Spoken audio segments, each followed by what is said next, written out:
I wasn't aware you were hoarding like that. Moreover, as a married couple, there's no reason I shouldn't access our shared assets. It's unacceptable to hide it while simultaneously looking down on me, my husband, and mother-in-law. They kept talking as they pleased. I was so disgusted with them, I decided to confront them with reality. By the way, have you checked the name of the passbook? My name is my mother-in-law suddenly visited our house, Sarah, and I'm turning 42 this year. I've been married for 17 years, and before that, I worked at a company. After getting married, I quit my job and started working part-time at a local supermarket.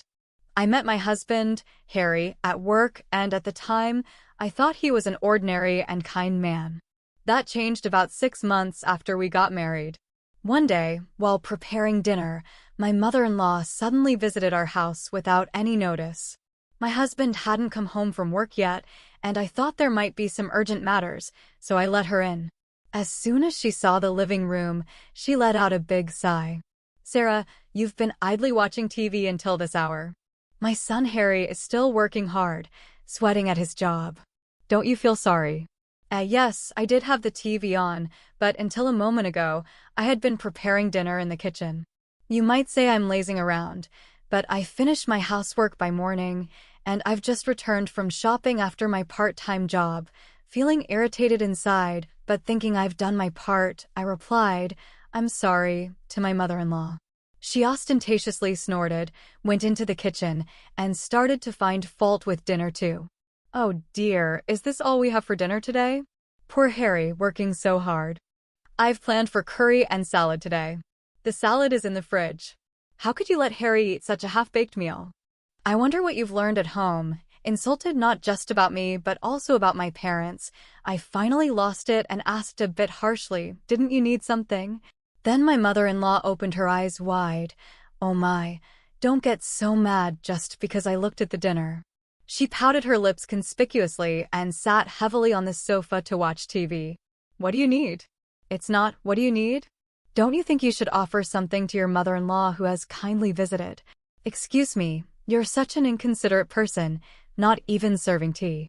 Poor Harry, she kept repeating, poor Harry.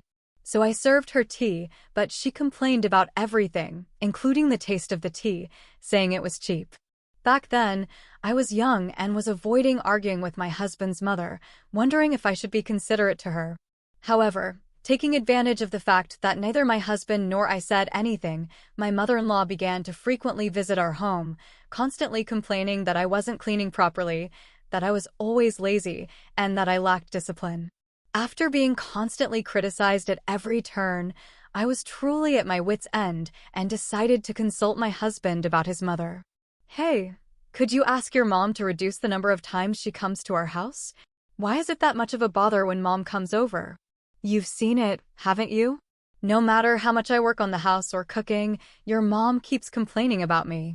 "Well, that's because mom wants you, Sarah, to work harder, so she gets tough. I'm doing my best, but if she comes over without notice, I can't even prepare dinner properly. If you're bothered, say it yourself, but don't forget that mom cares about us too." Throughout, my husband was like this. He never really worried about what I was saying. No matter how much effort I put into cleaning the house or studying cooking, my mother-in-law would nitpick and never praise me. Once the vegetables my mother-in-law brought were clearly close to their expiration date, so I used them for dinner. Then my mother-in-law's side began conspicuously bullying my mother-in-law to serve such withered vegetables to her husband and his mother. I finally realized that she just wanted to bully her daughter-in-law. Being persistently criticized, I consulted my father-in-law. When I told him that it was hard to prepare meals for the mother-in-law and that it was a problem to be visited many times without notice, he seemed not to know she was coming to her house and apologized to me politely. "I thought she was going out to dinner with friends. I didn't think she was bothering you, Sarah. I'm sorry." "No, it's not something for you to apologize for. She's often out and about, so I've been giving her money for meals. But she hasn't been taking it, has she?" "Unfortunately, no." "I'm really sorry." My father-in-law apologized to me again and again throughout our conversation. He promised to speak sternly to my mother-in-law, and I didn't say anything more about her attitude, thinking that was enough. I thought I could finally relax, but then I received a phone call filled with school things for my mother-in-law. Hello, you're really uncouth, tattling to my husband like that. What? I've been going out of my way to check on you, and I didn't expect you to repay my kindness with such ingratitude. I'm not repaying kindness with ingratitude. That's not true. I'm not repaying kindness with ingratitude. You should be the one apologizing. It's audacious to claim you're inconvenienced. I'm educating you in areas where your upbringing was lacking. You should be grateful. I understand what you're saying, but it is inconvenient when you show up without notice. Should a mother need to make an appointment to visit her own son's house? My parents wouldn't do that. How brazen you are as a daughter-in-law. You should adapt to the rules of your husband's family. No matter what I said, she got increasingly heated and eventually started yelling so loud that I couldn't understand her, and then she hung up. I suspected she called her my father-in-law's absence, so I hesitated to consult him again, as it seems like it would only lead to more of the same. Although the frequency diminished slightly, my mother-in-law did not stop visiting our home. My husband was in good spirits as he complained about work to my mother-in-law and received her sympathy, so it didn't look like he'd be persuading her to stop visiting anytime soon. Seeing his attitude, my mother-in-law became even more cheerful and they both began to blame me, Sarah. You don't show enough respect to Mom.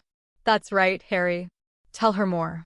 I'm only getting a small allowance, even though I'm the one earning the money. That's terrible. What a devil of a wife you have. They continued to eat the meals I prepared while complaining about them, and they chatted and laughed in the living room I had cleaned. When I was washing the dishes, my husband would say, "At least prepare the bath," expecting me to get everything ready from the bath towels to his pajamas. My mother-in-law didn't reprimand him for it, but instead sided with him, saying, "Poor thing, having such an inconsiderate wife." I consulted with my father-in-law again and received yet another profuse apology, but I was exhausted with the fact that my mother-in-law's actions remained unchanged. Those were the days that kept on going. One day, I noticed that a necklace handed down to me by my own mother was missing. When I asked my husband, he claimed he didn't know and coldly dismissed me with, "You probably lost it due to your own carelessness." It was supposed to be in my drawer. The truth came out when my mother-in-law visited our home again during dinner time. Mother-in-law, that necklace. Oh dear, it's quite disgraceful to desire something someone else is wearing. What my mother-in-law had around her neck was undoubtedly the necklace I lost. It had a unique, unusual design with a peculiar ornament, and there was no way I could mistake it. And there she was, wearing it right in front of me. Please give it back, Emile. How awful. Are you accusing me of stealing from you? It's not only desiring someone else's belongings, but also calling them a criminal that reveals your upbringing. With a triumphant smile, my mother-in-law provoked me until I couldn't hold back and reached for her necklace. Then my mother-in-law purposefully screamed, and just then, my husband, who had returned home earlier than usual, opened the front door. Seeing me, he pushed me hard. I crashed into the wall and crouched down on the spot. Looking down at me, my husband, while closing my mother-in-law's shoulder, started accusing me. Just like Mom said, "You've been bullying her while I'm not here, haven't you?" That's right, Jason. Sarah is really terrible. I just wanted to get along. No, listen. The necklace your mother is wearing is the one I said I lost. I don't want to hear any excuses, Mom. Let's eat out tonight. You better reflect on your actions. Such a sweet boy. Harry really is a good son. With that, my husband left with my mother-in-law.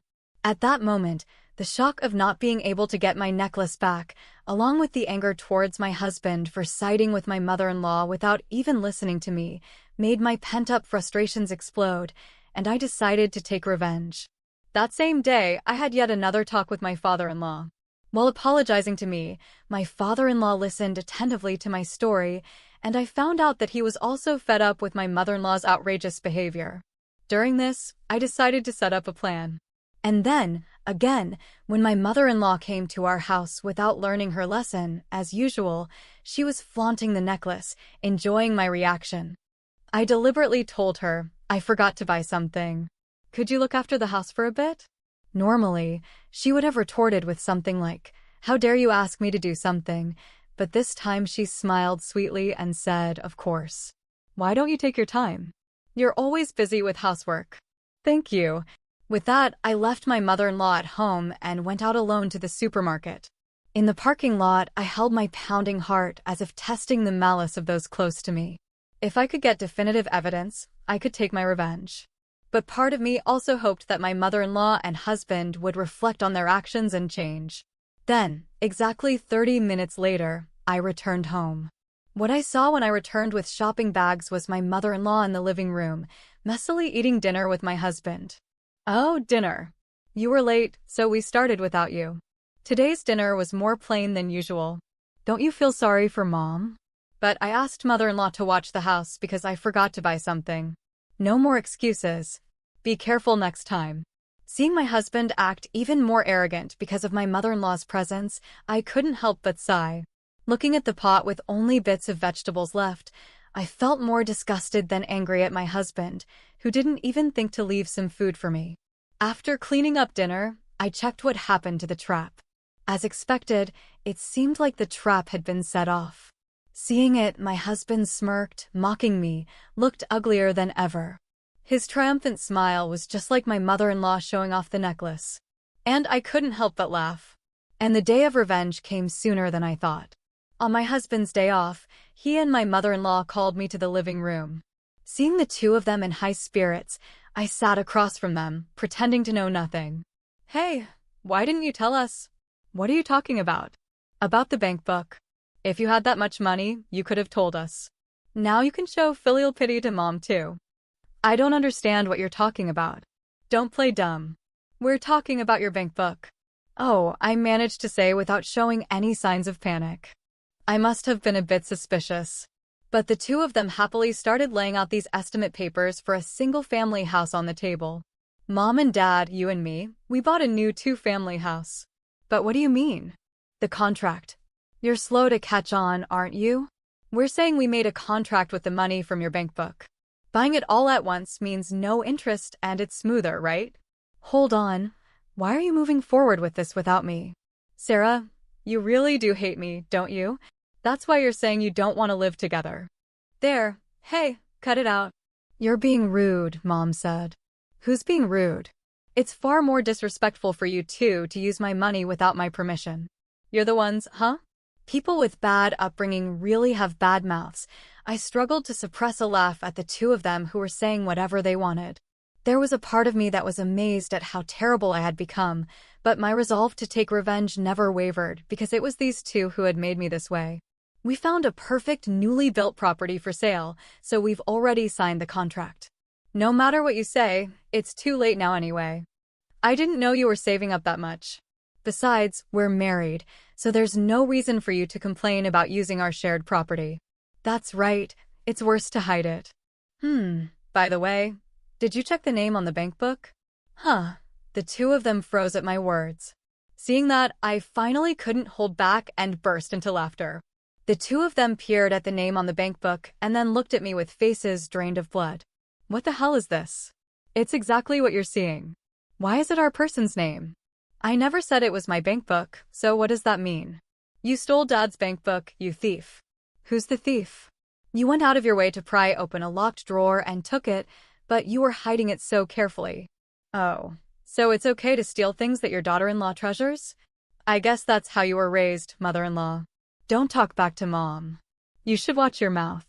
Do you know why father-in-law gave this to me? Why? I heard from father-in-law about the reason mother-in-law has been spending so much money lately. You two took a vacation while taking time off from work, didn't you? Well, that's it. Seems you told the company whatever you wanted as the reason for taking time off, like I had a fever or went back to my parents' home. I got a call from the department head, and he was speechless when I told him the truth. Finally realizing their predicament, the two exchanged troubled glances. But I had no intention of forgiving them over something like this. While we were silent, the doorbell conveniently rang. When I went to the entrance and brought the visitor into the living room, the two let out a small scream. When my mother-in-law came to our house, I contacted my father-in-law. Why are you here? I've told you countless times not to cause trouble for Sarah. But there are no buts. When will you? What are you calling her? 2. Start behaving properly, Dad. She She had your bank book. So what are you calling her she for? I didn't raise you to be so rude. You're old enough to know better. It's embarrassing to hear you calling mom, mom, all the time. If you can't treasure your wife, what's the point of calling her she? If you say that she has treasured me too, are you saying you're not being treasured? I've been working so as not to cause you trouble, and I thought I'd manage to save a decent amount of money. I've tried my best to let you do what you want without any financial constraints. And now what? You want me to overlook your mistreatment of your wife? Throughout this exchange, whenever they tried to make an excuse, my father-in-law would fire back tenfold until they were rendered speechless. He delivered the final blow to the two who were shrinking and hanging their heads about the bank book. By the way, about the bank book I left with Sarah. I told her to take it as a nuisance fee because I felt bad about how much trouble you two have been causing. No matter how much I warn you, no way. And you, too, after stealing that money, even bought a house. What more should I do for you? The two couldn't say anything, and mother-in-law ended up being taken home by my father-in-law. Before that, I pointed at her neck and was able to recover the necklace safely. Seeing that, my husband guessed what had happened and forced his mother to bow her head in the now quiet living room. I handed the divorce papers to my husband, who was completely deflated. Why? What do you mean? Why? After all this, you still think we can stay married? But you're only mad at Mom. Of course, I'm disgusted with you too. No, I won't divorce. Then shall we go to court? We'd have to expose everything you've done to the court and your company, though. Oh, yes. We've got it all on camera. You two breaking open the lock and taking the bank book clearly shows you two desperately breaking the lock. No, you're lying. It's amazing how you can call others thieves after doing such a thing. I wonder what kind of upbringing you had. What? Why? All of that will be made public, and you'll probably have to cover the $300K you used of your father-in-law's money, my compensation, and the court fees. What are you going to do? Why can you say such cruel things? You still don't get it. Should we have your father lecture again? I accepted the divorce papers from my dejected husband and finally became a free woman. As for the $300K I received from my father-in-law, I decided to accept it again as a nuisance and consolation fee for my ex-husband and ex-mother-in-law. The two of them, under my father-in-law's supervision, had to work their fingers to the bone to repay him a total of 60 million yen. Once I received an email from my ex-husband to a free email address, seeming to ask for a reconciliation, but I ignored and deleted it. Thanks to being free from my source of stress, my health has improved, and I'm spending my time freely with the money I received from my father-in-law.